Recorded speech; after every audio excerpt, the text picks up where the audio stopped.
Hello नमस्ते बच्चों, e learning class में एक बार आपका फिर बहुत बहुत स्वागत। तो अर्धवार्षिक परीक्षा के बाद एक बार फिर जो हमें सब चीज़ें नए सिरे से शुरू करनी है। तो कुछ 3-4 दिन से मैं वीडियो नहीं बना रहा था क्योंकि आपके जो अलग अलग पेपर चल रहे थे। तो यहाँ बीकानेर ज़िले में 20 तारीख को ही गणित का पेपर हो गया था। तो इसके बाद दूसरे पेपर चल रहे थे। तभी पूरे राज्य में, हमारे राजस्थान में सभी जगह परीक्षाएं संपन्न हो चुकी है, अर्धवार्षिक परीक्षाएं। तो अब आपके पास परीक्षा के समय को मिलाकर के लगभग आपके पास 3 महीने हैं। तो इस दौरान जो है आप सभी चीज़ों को एक बार दोबारा नए सिरे से शुरू करें, उनको अच्छी तरह करें। और अर्धवार्षिक परीक्षा में आपने देखा है कि किस प्रकार से चीज़ें पूछी जाती है। तो आपकी जो भी कमियां रही होगी उनको दूर करें और लगातार जो है वो मेरे चैनल पर वीडियो अपलोड होते रहेंगे। हम तैयारी के अलग अलग मॉडल पेपर के वीडियो भी बनाएंगे और तैयारी करेंगे और रिवीजन भी करेंगे। ठीक है, तो आज हम 4.3 हमारी जो अधूरी पड़ी है अभी उसको पूरा करते हैं और चलते हैं टेक्स्ट पर। यहाँ देखिए आप 4.3 का 9वां प्रश्न जो आप देख रहे हैं, 2 पानी के नल एक साथ एक होज को जो है 9 से 3/8 घंटे में भर सकते हैं। ठीक है, बड़े व्यास वाला नल जो है वो भरने में कम समय लेता है, 10 घंटे कम लेता है वो छोटे व्यास वाले से, क्योंकि छोटे व्यास का नल जो पतला होगा। तो कह रहा है कि प्रत्येक द्वारा अलग अलग होज भरने में समय कितना लगेगा ये आपको ज्ञात करना है। तो यहाँ हम क्या करेंगे कि पहले मानेंगे कि छोटे व्यास का नल मान लेते हैं कि x घंटे में टंकी भरता है या होज को x घंटे में भरता है। तो इसकी जो कार्य क्षमता है वो होगी 1 घंटे में कितना भरेगा, तो वो 1/x हो जाएगी। तो इसको हम कार्य क्षमता भी कह सकते हैं, इसके कार्य करने की एक क्षमता हो गई है। तो ये आप इनको हम इस सवाल को कार्य क्षमताओं का योग करके ही काम में ले सकते हैं। तो बड़े व्यास वाला 10 घंटे कम लेता है, आप देख रहे हैं कि तो वो x - 10 घंटे में भरेगा एक होज। तो 1 घंटे में कितना भरेगा, 1/x - 10 होज भरेगा। ठीक है, तो अब चूंकि दोनों मिलकर के एक होज को भरते हैं 9 से 3/8 यानी 75/8 घंटे में भरते हैं। तो वो 1 घंटे में कितना भरेगा, तो वो 1/8 करेंगे। तो इस भिन्न को जब हम इसके गुणा में ले जाएंगे तो ये 8/75 होज हो जाएगा। तो अब प्रश्नानुसार आप देख सकते हैं क्योंकि दोनों मिलकर के वो जो कार्य करेंगे उनका योग इसके बराबर हो जाएगा। तो हम क्या करेंगे, इनको जोड़ देंगे। तो इस प्रकार से जो समीकरण बनेगी आपकी वो इस प्रकार से बनेगी, आप ध्यान से देखिए।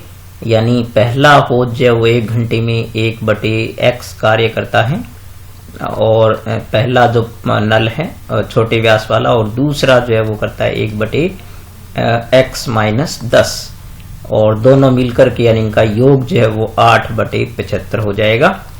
तो इस प्रकार से हम क्या करेंगे, इस समीकरण को पहले हल करेंगे इसका लघुत्तम लेकर के।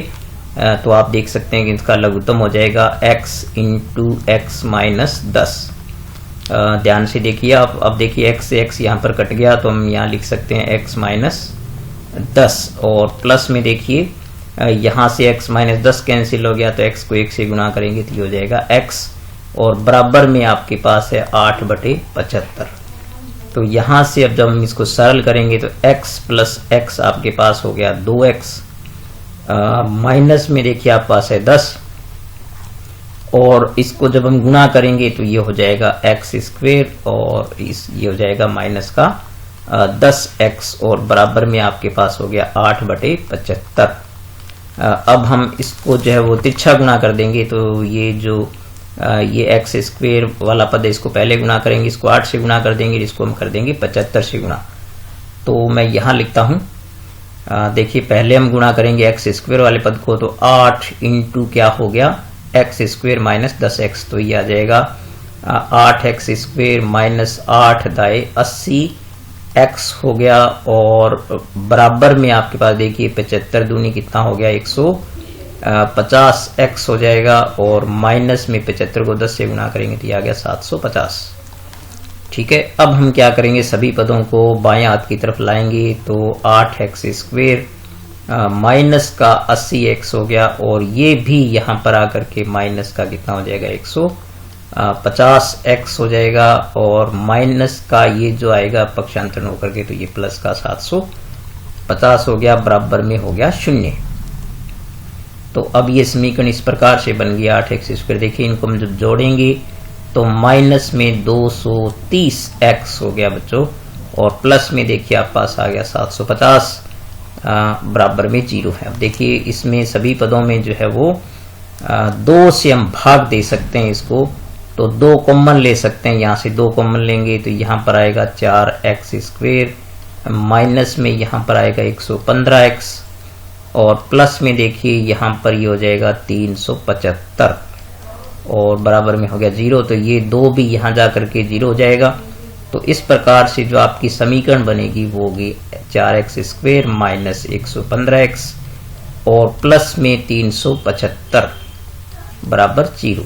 अब आप देख सकते हैं कि बाह्य पदों का जो गुणा है वो आपके पास है, यहाँ पर 4 को जब 375 से गुणा करेंगे तो ये आएंगे आपके पास 1500, ठीक है। और ऐसी संख्याएं लेना होगा क्योंकि यहाँ पर प्लस आ रहा है, तो जिनका योग जो है वो कितना होना चाहिए, 115 होना चाहिए, और गुणा कितना होना चाहिए, 1500 होना चाहिए, ठीक है। तो इस प्रकार की संख्याएं हम लेंगे। तो यहाँ हम देखते हैं कि इनका गुणा जो है वो होना चाहिए 1500, क्योंकि 4 गुणा 375, और योग होना चाहिए 115। तो यहाँ देख सकते हैं बच्चों कि ऐसी संख्याएं बहुत आसानी से ले सकते हैं। 100 + 15 115 होते हैं, और 100 और 15 का गुणा 1500 होता है। तो बहुत आसानी से ऐसी संख्याएं जो हम ले सकते हैं। तो ये हो गया आपका 4x², और माइनस में देखिए हो गया 100x, और माइनस में 15x, तो ये हो जाएगा आपका 115। उनको गुणा करेंगे तो प्लस का 1500 हो जाएगा। तो ये 375 बराबर 0। अब 2 के समूह बना के कॉमन लेंगे तो यहाँ पर हमारे पास कॉमन आएगा 2x। तो 2x कॉमन लेंगे तो यहाँ पर 2 दूनी 4 यानी 2x ही बचेगा, और माइनस में यहाँ पर देखिए हो जाएगा 50 दूनी 100 होता है, तो यहाँ पर हो जाएगा 50, और माइनस में देखिए यहाँ पर 15 कॉमन आएगा। यहाँ पर कॉमन जो है बच्चों 4x आएगा, तो क्योंकि 4 का भाग जा रहा है ना, तो और यहाँ पर कॉमन आएगा 15, तो यहाँ बचेगा x, और चूंकि आगे माइनस है तो यहाँ पर भी आप 15 का भाग देंगे 375 में, तो ये 25 आएगा यहाँ पर।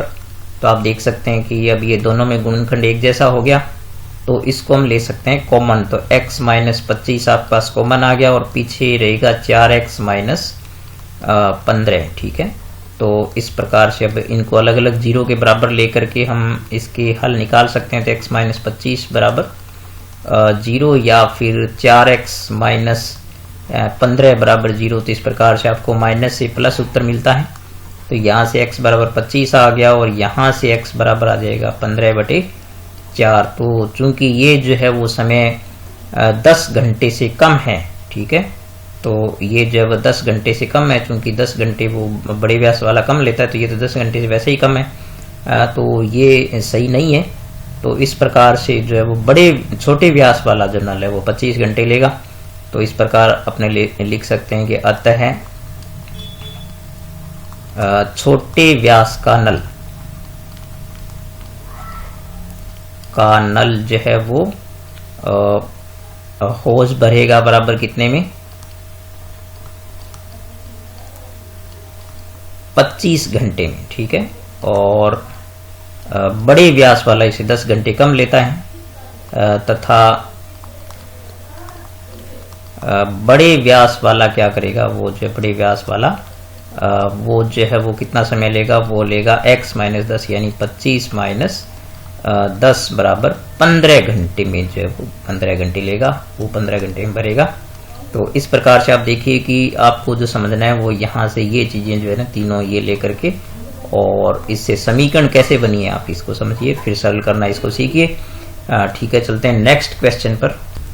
तो यहाँ पर 10वां सवाल देखिए आप, इसमें कह रहा है कि मैसूर और बेंगलोर के बीच की दूरी जो है आपको यहाँ पर 132 किलोमीटर दे रखी है।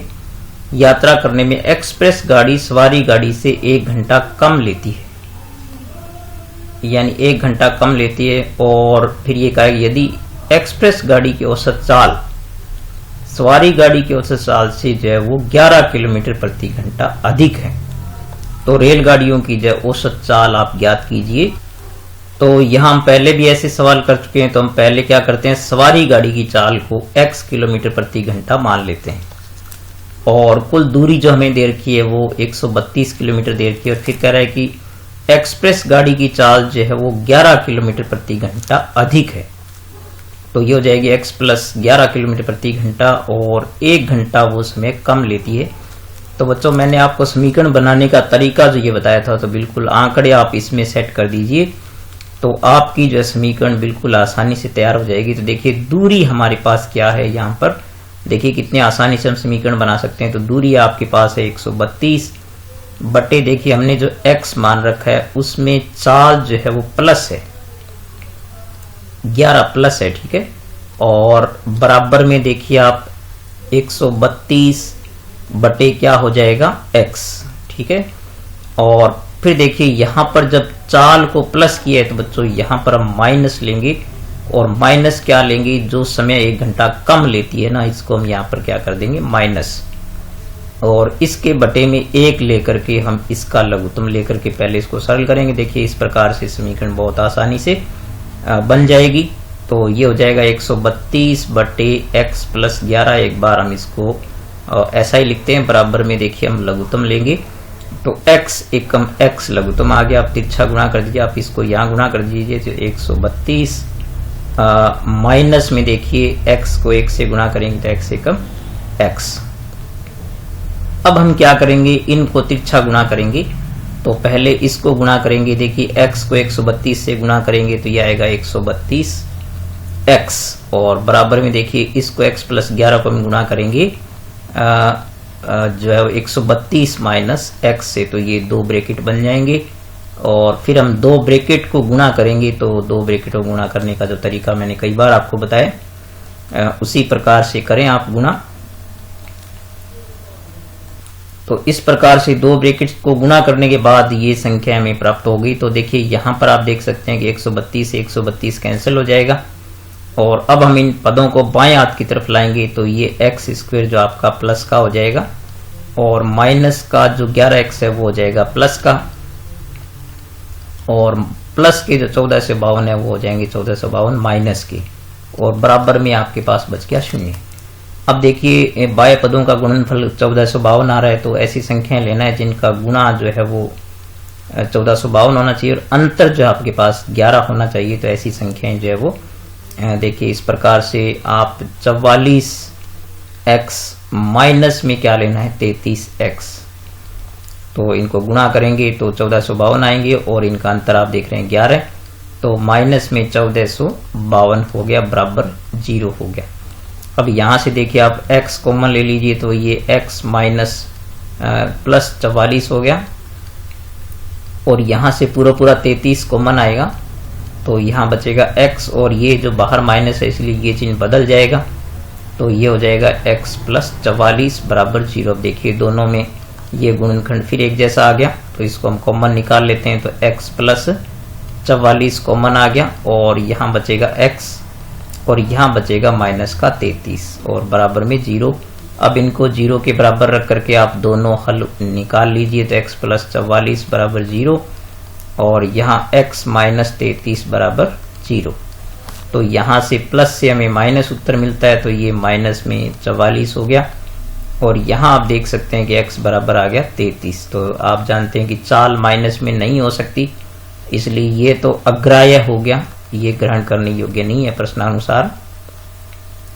और ये x बराबर 33 हो गया, तो इस प्रकार से सवारी गाड़ी की चाल जो है वो क्या आ गई, अतः सवारी गाड़ी की चाल जो है वो कितनी हो गई, आप लिख सकते हैं कि 33 किलोमीटर प्रति घंटा गाड़ी की चाल जो है वो आपके पास कितनी आ गई, 33 किलोमीटर प्रति घंटा हो गई, ठीक है। और फिर जो आपको पता है कि जो एक्सप्रेस गाड़ी है वो उसकी चाल 11 किलोमीटर प्रति घंटा अधिक है, तो एक्सप्रेस गाड़ी की चाल कितनी हो जाएगी, एक्सप्रेस गाड़ी की चाल वो जो आपके पास हो जाएगी 33 प्लस 11 बराबर हो जाएगी 44 किलोमीटर प्रति घंटा। तो यही चीजें हमें ज्ञात करनी थी, यहाँ पर दोनों रेलगाड़ियों की चाल ज्ञात करनी थी, तो वो हम बिल्कुल आसानी से ज्ञात कर सकते हैं। तो आप ये जो सूत्र है यहाँ पर ये आप जरूर अच्छी तरह देखिए रेलगाड़ी के सभी सवालों को करने के लिए। इससे सारे सवाल जो है उनकी समीकरण आप आसानी से बना सकते हैं। तो यहाँ बच्चों देखिए कि कोई टेक्निकल खराबी की वजह से जो है वो इसमें आवाज रिकॉर्ड नहीं हो पाई थी, तो इसको आप पूरा सुन लीजिए। मैं सवाल करता गया और फिर मैंने देखा कि ऑडियो जो है वो ऑन नहीं हो पाया। तो यहाँ देखिए कि एक वर्ग की भुजा को हम क्या मान लेते हैं, x मीटर मान लेते हैं, और दूसरे को मान लेते हैं y भुजाएं जो है। अब आपको है कि इनके क्षेत्रफलों का योग जो है वो 468 दिया हुआ है। तो इनके क्षेत्रफल हम जानते हैं कि भुजा स्क्वायर होता है, तो इनके क्षेत्रफलों का योग हो गया 468। तो ये पहली समीकरण बन गई। अब आप देख सकते हैं उनके परिमापों का जो अंतर है वो कितना है, 24 है। तो परिमाप आप जानते हैं कि 4 गुना भुजा होता है, ठीक है। तो ये आप जानते ही हैं। तो 4x माइनस 4y, चूंकि हमने जब बड़ी मान ली भुजा x, तो इस प्रकार से 4 कॉमन लेंगे, फिर ये 4 बटे में चला जाएगा। तो इस प्रकार से जो x माइनस वाई बराबर 6 आएगा।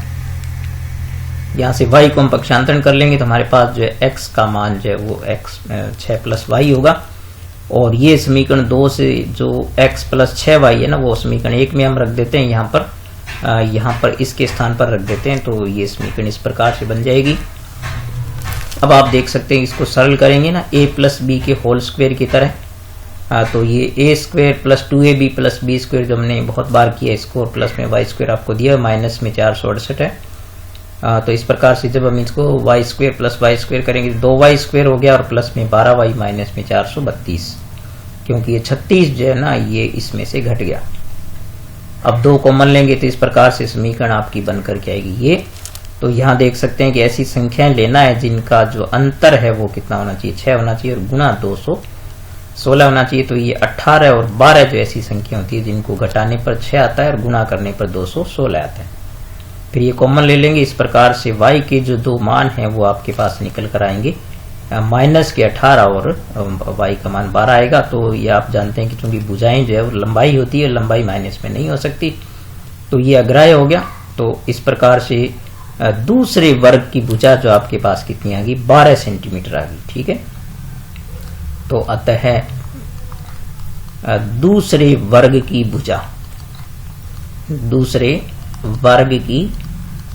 भुजा जो है वो आपके पास कितनी आ गई, 12 सेंटीमीटर होगी। और पहले की जो है वो x मानी थी हमने, पहले वर्ग की भुजा। तो पहले वर्ग की भुजा आप देख सकते हैं कि x बराबर 6 प्लस y है। ये देख सकते हैं यहाँ से आप x बराबर 6 प्लस y, तो ये जो है वो x बराबर 6 प्लस y करेंगे, तो x बराबर आ जाएगी 6 प्लस 12 बराबर कितनी हो गई, 18 सेंटीमीटर होगी। इस प्रकार से जो है वो ये 18 सेंटीमीटर आएगी पहले की, और दूसरे की होगी 12 सेंटीमीटर, ठीक है। तो इस प्रकार से जो हम इन प्रश्नों को हल कर पाएंगे बहुत आसानी से। तो ये 4.3 के सभी जो है वो प्रश्न अब पूरे हो गए। तो इसके बाद हम 4.4 के कुछ थोड़े से प्रश्न हैं, उनका एक वीडियो मैं कल बनाऊंगा आपके लिए। अब मैं नियमित रूप से वीडियो बनाऊंगा, क्योंकि वर्षवार्षिक परीक्षा आपकी पूरी होगी और आप अब नए सिरे से चीज़ों को सीखिए, सभी को पूरी कीजिए, ठीक है। तो बच्चों यदि चैनल आपने अभी तक जब सब्सक्राइब नहीं किया तो पहले सब्सक्राइब करें, और नोटिफिकेशन बटन को ऑन भी रखें, ताकि तुरंत जब मेरा वीडियो आए तो आपको तुरंत मिल जाए और आप उसको देख सकें, पढ़ सकें। आप लगातार पढ़ते रहिए और आगे बढ़ते रहिए, ठीक है बच्चों। मिलेंगे नेक्स्ट वीडियो में, तब तक नमस्कार।